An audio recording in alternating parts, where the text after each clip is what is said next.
देखो बच्चों, अपन ने इससे पहले जो था ग्लूकोज, कार्बोहाइड्रेट वगैरह के बारे में पढ़ा। यूनिट 3 जो अपनी बाकी थी, कुछ पेंडिंग पहले वीडियो मैंने अपलोड किया था। तो इसमें अपन कार्बोहाइड्रेट के बारे में पढ़ा, ग्लूकोज की संरचना पढ़ी, ठीक है, और उनकी कुछ रासायनिक गुण पढ़ रहे थे। रासायनिक गुण जो ग्लूकोज जो आपका कार्बोहाइड्रेट होता है, कार्बोहाइड्रेट में दोनों चीजें प्रेजेंट होती है। आपको भी पता है कि एक तो क्या होता है एल्डिहाइड और एक कीटोन। तो एल्डिहाइड और कीटोन की अपन प्रॉपर्टीज पढ़ रहे थे, ठीक है। तो क्या क्या चीज पढ़ चुके हैं इस चैप्टर में? अपन कार्बोहाइड्रेट का वर्गीकरण पढ़ा, कार्बोहाइड्रेट का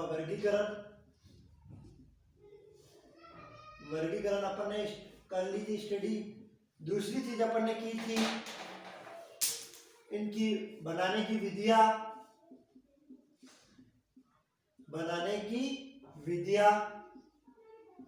तीसरी अपन ने पढ़ी थी इनके रासायनिक गुण में अपन ने भी दो चीजें पढ़ ली। एक जो ग्लूकोज और फ्रक्टोज समान अभिक्रिया देते हैं, ग्लूकोज व फ्रक्टोज समान अभिक्रिया देते हैं।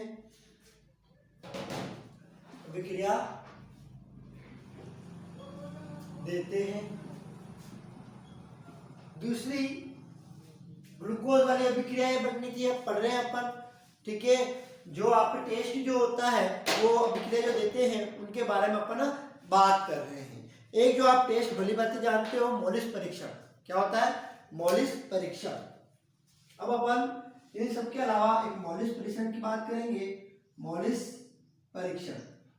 अब मोलिस परीक्षण क्या होता है उसके बारे में अपन बात करेंगे। मोलिस परीक्षण में क्या होता है, उसमें एक टेस्ट ट्यूब ली जाती है। क्या ली जाती है? Test tube. उसमें क्या भरा होता है? कार्बोहाइड्रेट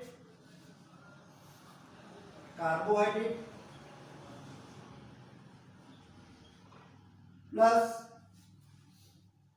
जल और फिनोलिक पदार्थ। ये आपने प्रैक्टिकल में भी करते हो आप, ठीक है, कुछ प्रैक्टिकल नॉलेज भी हो जाएगा आपको। फिनोलिक पदार्थ भरा हुआ है। अब इसमें एल्डिहाइड या कोई समूह प्रेजेंट है नहीं है, उसके लिए अपन क्या करते हैं, परख सद्धुम परीक्षण के नाम से जाना जाता है, ठीक है। परखनली की दीवार की सहायता से, परखनली की दीवार की सहायता से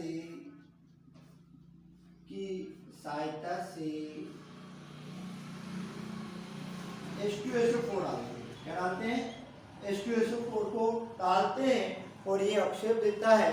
तो इस तरह से आपको क्या था, मोलिस परीक्षण देता है। अब ठीक है, तो इससे पता चलता है इसमें एल्डिहाइड समूह है या नहीं। क्या समझ में आया? अपन पहले पढ़िए क्या पढ़ा, मोलिस परीक्षण के बारे में पढ़ा। अब ये प्रकाशिक संभाव्यता, क्योंकि किरल कार्बन कितने ग्लूकोज में 4 है, कितने 4। देखो इसको हटाओ, इसको चलो। हाँ, चैनल को सब्सक्राइब, लाइक और शेयर जरूर करें ताकि आपके ऐसे ही वीडियो बनाते रहे हम और उत्साह बना रहे हमारा भी, ठीक है। अब नेक्स्ट चीज अपन बात करते हैं, किरेल कार्बन कितने होते हैं? आपको पता है भाई कार्बन कितने होते हैं?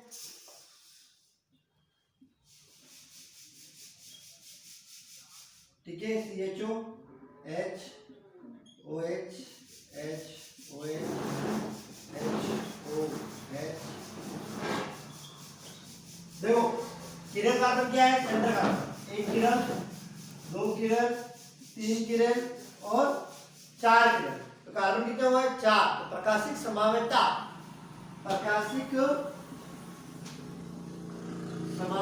जो प्रदर्शित करेंगे, कितनी करेंगे? उसके लिए एक फॉर्मूला मैंने बताया आपको। यदि किरेल क्या हो, सभ्य हो, किरेल अणुओं की संख्या क्या हो, की संख्या क्या हो, सम है तो 2n, ठीक है। और अगर विषम संख्या है, संख्या में है तो फॉर्मूला क्या लगेगा 2n-1। यहाँ कितने हैं 4, किरण कार्बन की संख्या कितनी है n 4 है, तो संभाव्यता कितनी प्रतिशत करेगा 4, 2 का अगर अपन 4 क्यूब करेंगे तो 16 प्रकाशिक रूप से सक्रिय, क्या है 16 ही प्रकाशिक रूप से क्यों है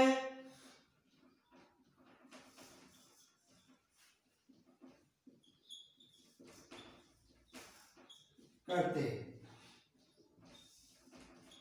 ऑप्टिकल आइसोमर, ठीक है, ऑप्टिकल आइसोमर प्रदर्शित करते हैं। अब देखो यदि दोनों तरफ समान अणु है, ठीक है, तो क्या रहती है उसमें किरण अकिरणता, अगर उसमें अगर समान है, असममिति और सममिति आपने पढ़ा है, तो अगर सममिति है असममिति में ही लगता है, ठीक है। असममिति क्या होती है, ऊपर OH समूह है, नीचे क्या है CH2OH समूह है, तो दोनों ही समूह क्या है डिफरेंट होने के कारण क्या होगा, ये आपका असममिति कार्बन होंगे, और यदि समान समूह है तो क्या होगा सममिति कार्बन होंगे।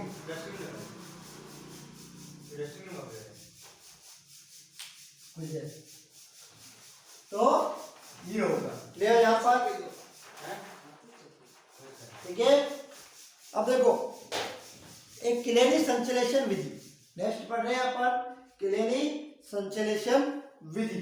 यहाँ तक सभी को समझ में आ गया होगा। ये प्रकाशिक रूप से कितने रूप में सक्रिय होते हैं, कितने होते हैं 16 जो होते हैं, इसके संभाव्यता प्रदर्शित कर सकते हैं, 16 स्पेशल संभाव्यता बताते हैं, ठीक है।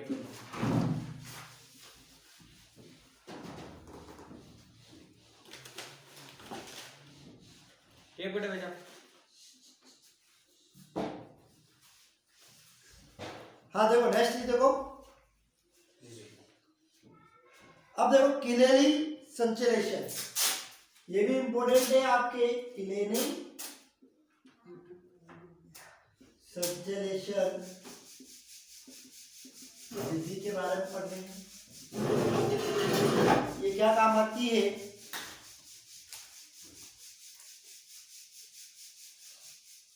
जो आपके 16 जो समावेशता बनती है उसमें से ग्लूकोज का विन्यास ज्ञात करने के लिए जो विधि काम आती है उसे क्लेनी संश्लेषण कहते हैं। प्रकाशिक रूप से प्रकाशिक समावेशता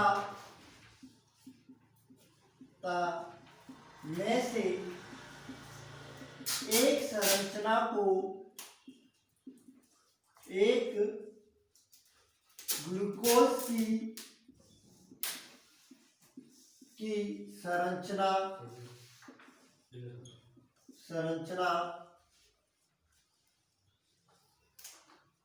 ज्ञात करने के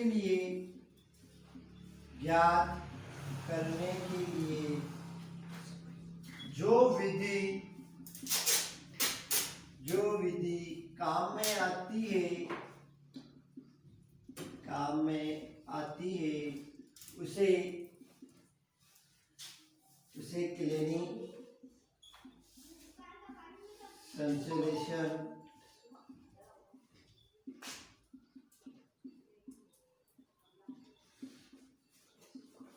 कहते हैं। क्या कहते हैं, क्लेनी संश्लेषण कहते हैं। देखो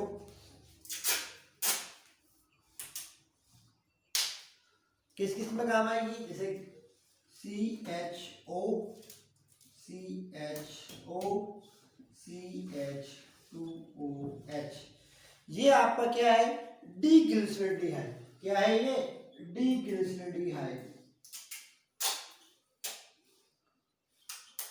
अच्छा ये डी क्यों कह रहे हैं, इसको एल क्यों नहीं कह रहे हैं, क्योंकि जो OH समूह है सेंटर पर, अपन समावेशता देख रहे हैं, भारी समूह क्या है इधर राइट तरफ है, तो उसे डी देंगे, और ये OH अगर इधर होता तो उसे क्या कहते हैं एल कहते हैं। क्या कहते हैं एल। ये आपने फर्स्ट ईयर की जो रिलेटिव एंड एब्सोल्यूट कॉन्फिगरेशन या अपेक्षित निरपेक्ष विन्यास में पढ़ा होगा, ठीक है।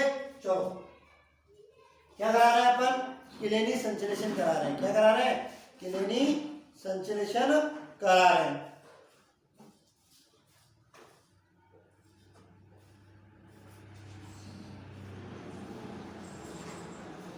क्लेनी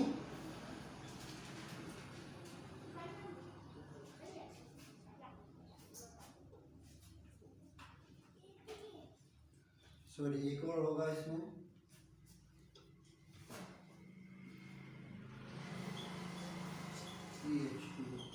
थोड़ा नोट्स में भी करेक्शन कर देना। नोट्स में मैंने यहाँ पर एक ही सीधे रखा और यहाँ पर 4 है, ठीक है। तो इसके साथ अपन क्लेरी संश्लेषण करा रहे हैं, ठीक है।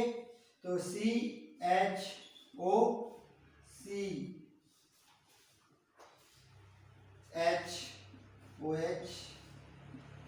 HOH। अच्छा, जब हम 4 हो तो अंतिम कार्बन पर लिखते हैं, क्या लिखते हैं? अंतिम कार्बन पर। तो ये जो रूप होगा आपको कौन सा होगा? ये डी एरिथ्रोस, क्या कहेंगे इसको? डी एरिथ्रोस, ठीक है। आपने एरिथ्रोस थ्रियोस पढ़ा होगा, CHO CHOH और CHOH CH2OH, डी थ्रियोस इसे कहते हैं, डी थ्रियोस, ठीक है। डी थ्रियोस, ठीक है। थ्रियोस का मतलब ही क्या होता है? जब उसमें समावेश में चेंज आ जाए तो उसे डी थ्रियोस कहते हैं। अब डी एरिथ्रोस से वापस कैलेनी संश्लेषण कराएंगे तो अपन को क्या क्या मिलेगा, ठीक है, उसके बारे में अपन बात करेंगे, ठीक है। तो कैलेनी संश्लेषण क्या, उसकी एक संरचना से अपन ग्लूकोज की संरचना बता रहे हैं। तो इसी तरह डी एरिथ्रोस को लेकर कैलेनी संश्लेषण कराएंगे तो अपन को डी एरिनोज और डी रिबोज प्राप्त होगा, उससे अपन आगे और अभिक्रिया कराएंगे। यहाँ तक सभी को क्लियर होगा मेरे ख्याल से। तो आगे देखिए,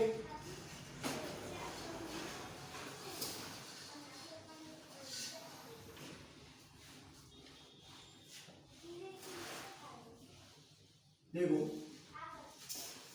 अब देखो नेक्स्ट चीज अपन करते हैं, ठीक है।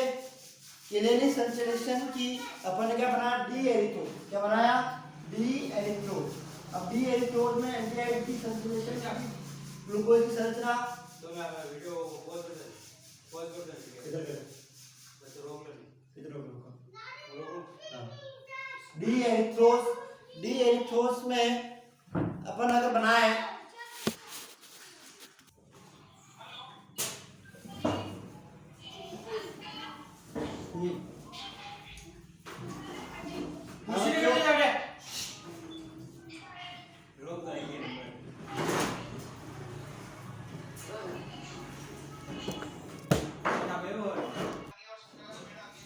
देखो बच्चों, अपन ने एरिथ्रोस के बारे में पढ़ा, ठीक है। अब एरिथ्रोस जैसे अपने कैलेनी संश्लेषण क्या है? ग्लूकोज की एक अणु की संरचना को ज्ञात करने की विधि है, जिसके सहायता से अपन क्या कर सकते हैं? जैसे अपन ने डी ग्लिसरीन से क्या बना? D erythrose D threose. अब डी एरिथ्रोस से अपन बनाने जा रहे हैं CHO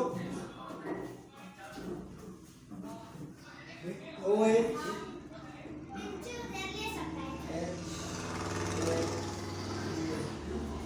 इसमें कैलेनी संश्लेषण करा रहे हैं, कैलेनी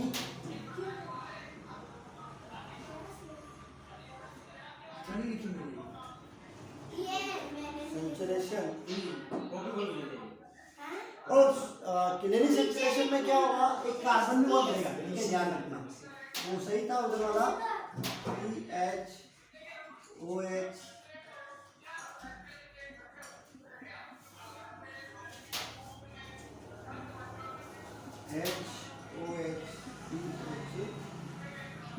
एक उसमें करेक्शन कर लेना नोट्स में, जो अपने CHO जो रिएक्टेंट दिया था HOH CH2O डी ग्लिसरीन, उसमें भी कार्बन बढ़ गया था, ठीक है।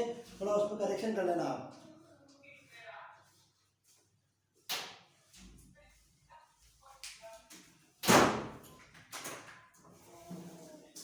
ठीक है। तो अब प्लस CHO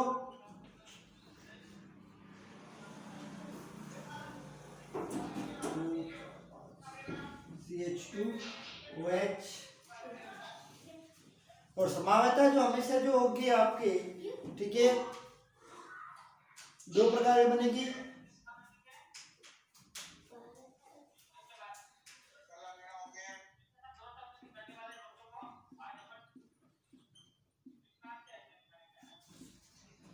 अब देखो इसमें इसे कहते हैं डी एरिनोस, कहते हैं डी एरिनोस। जब वो इधर हो सारे तो इसे कहते हैं डी रेबोस, डी रिबोस। तो एक कार्बन बढ़े, वापस अपन क्या लेंगे, डी एरिनोस लेंगे। डी एरिनोस से अपन क्या बनाएंगे, डी ग्लूकोज डी मेनोस बनाएंगे। क्लियर?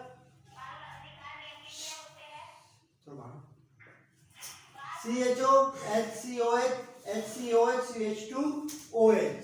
अब ये क्या है, डी एरिथोज है। डी एरिथोज में किनेटिक संश्लेषण करा रहे हैं अपन, तो अपना डी राइबोस और डी एरिनोस बन रहा है। इसमें किनेटिक संश्लेषण में एक तो ग्लूकोज की संरचना ज्ञात कर रहे हैं अपन, और एक जो है हर अभिक्रिया में जो प्रोडक्ट ले रहे हैं उसमें एक अणु बढ़ रहा है। क्लियर? पहले क्या थे, दो थे, दो से तीन हुए, ठीक है, 3 कार्बन थे, वहां 4 कार्बन हो गए, या 4 से क्या हो गए, 5 कार्बन हो गए। अब 5 से क्या होगा, 6 कार्बन। देखो इधर CHO CHOH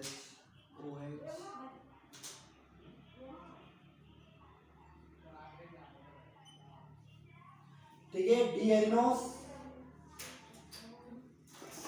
एरिनोस 2 4 कितने,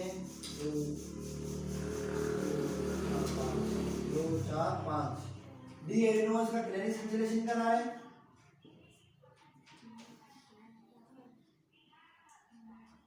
संश्लेषण करा रहे हैं, तो क्या बन रहा है आपका CHO HOH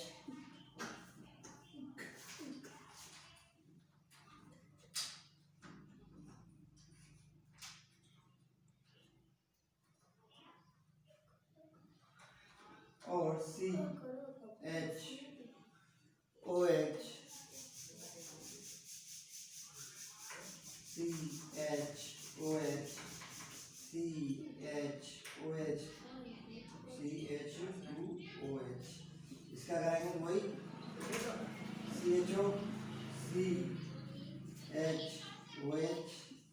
CHOH।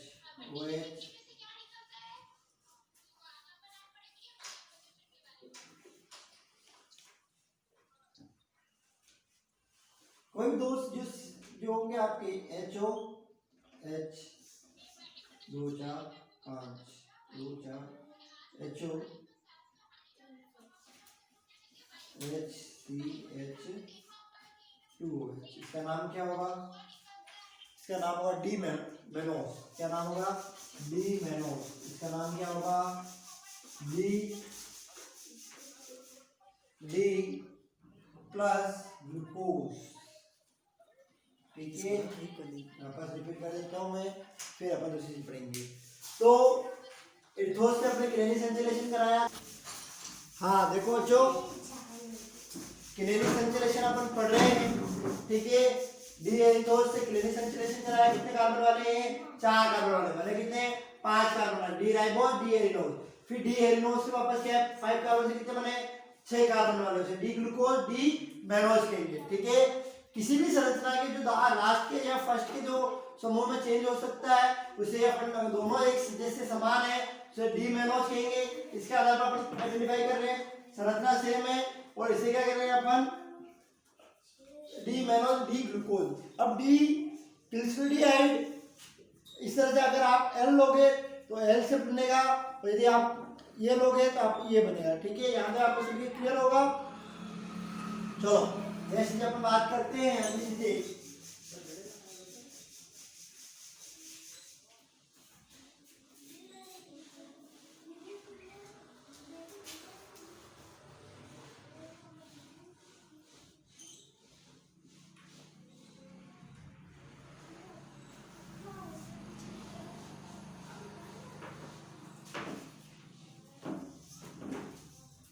हाँ, चैनल को सब्सक्राइब जरूर करें और थोड़ा शेयर वगैरह करें, ठीक है। अब देखो नेक्स्ट जो अपन पढ़ेंगे डी ग्लिसरीडियाइड से इस तरह डी ग्लूकोज बनेगा चक्रीय संश्लेषण के द्वारा। डी ग्लिसरीडियाइड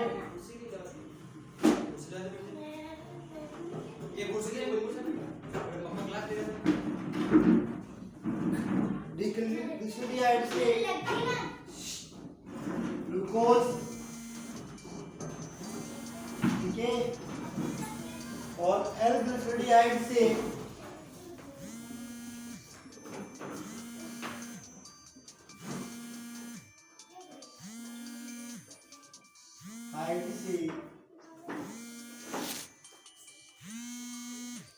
एल माइनस ग्लूकोज बनेगा, ठीक है। तो जो संरचना लेंगे वो लास्ट तक वही बनेगी, ठीक है। तो एल ग्रुप किसे कहेंगे वो भी देख लो, ठीक है।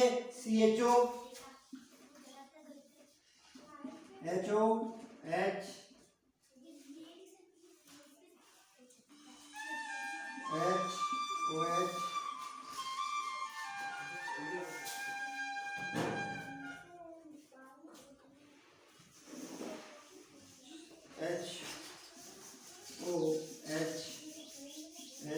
OH CH2O, इसे कहते हैं अपन L माइनस ग्लूकोज। क्या कहेंगे इसे?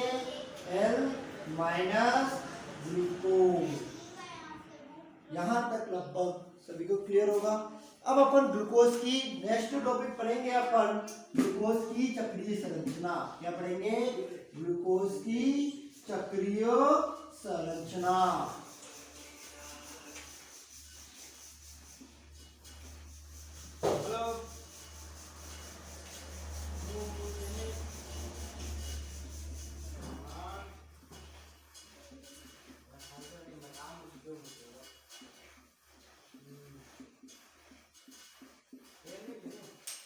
ग्लूकोज की चक्रीय, अब देखो चक्रीय संरचना में ये यौगिक जो होंगे, एक तो शिप अभिकर्मक के साथ, आपने एल्डिहाइड कीटोन में पढ़ा होगा, जो सामान्य एल्डिहाइड होता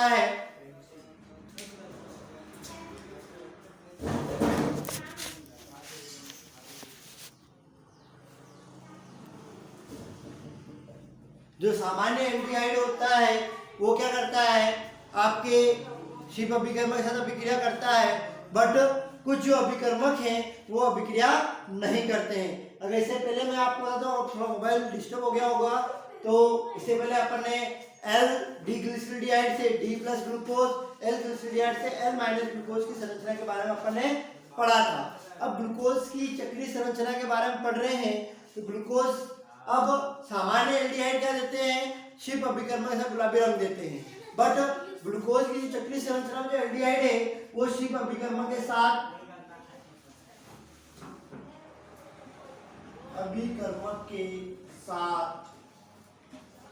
गुलाबी रंग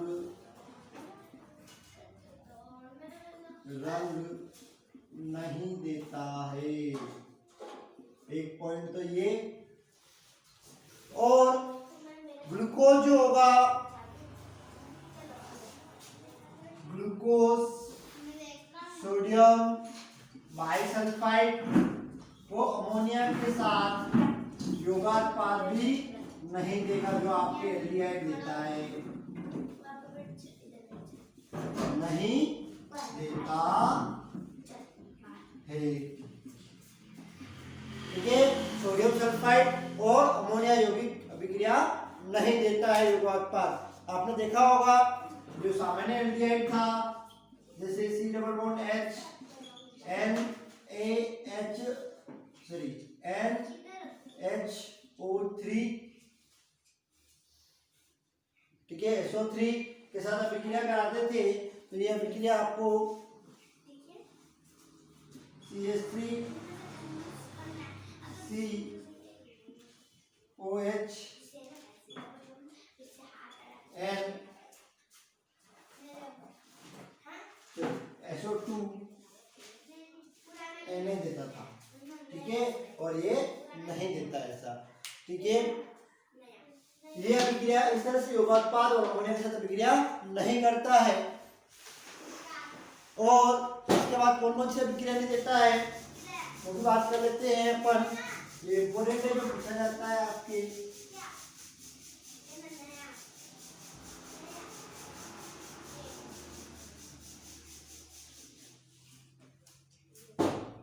हाँ, ग्लूकोज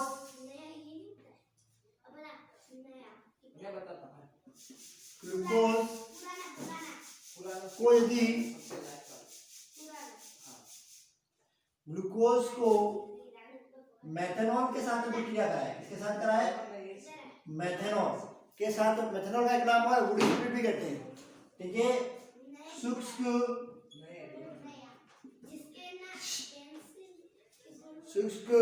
HCl के साथ क्रिया कराने पर दो समावयी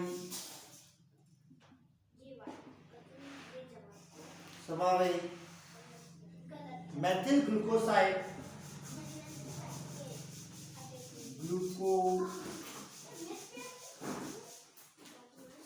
प्राप्त होते हैं। ग्लूकोसाइड प्राप्त होते हैं, ठीक है। इसका स्पेसिफिक रोटेशन, विशिष्ट घूर्णन जो होता है 112 डिग्री होता है। क्या होता है? 112 डिग्री। और जो समावयी, ठीक है।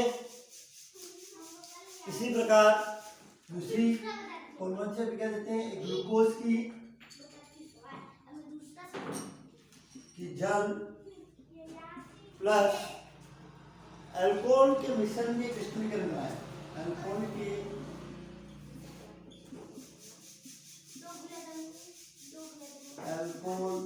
के मिश्रण से क्रिस्टलीकरण कराए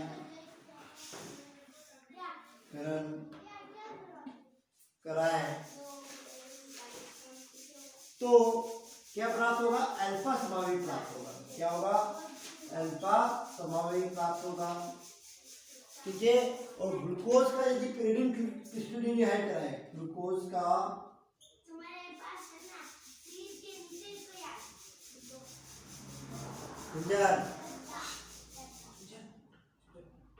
pyridine के क्रिस्टलीकरण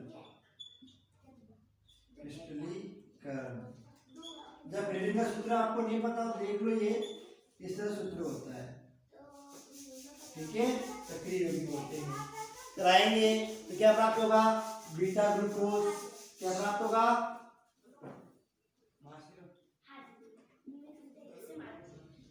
स्पेसिफिक रोटेशन। इसका जो होगा आपके 146 डिग्री,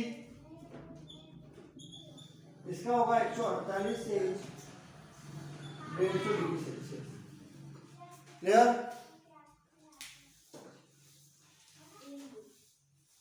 सॉरी, ये मेल्टिंग पॉइंट है,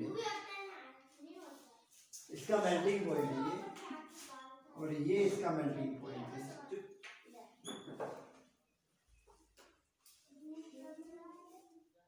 और इसका विशिष्ट घूर्णन, इसका होगा specific rotation plus 19 degree Celsius, ठीक है। राइट डाउन कर लो। ग्लूकोज का जल और अल्कोहल के साथ क्रिस्टलीकरण करा रहा है तो अल्फा समावयी प्राप्त होगा, उसका मेल्टिंग पॉइंट जो होगा 146 डिग्री होगा। यदि pyridine के साथ क्रिस्टलीकरण करा रहा है तो बीटा ग्लूकोज प्राप्त होगा, उसका 148 से 150 डिग्री सेल्सियस होगा। और स्पेसिफिक रोटेशन कितना होगा? प्लस 19 डिग्री सेल्सियस होगा। चलो आगे देखते हैं।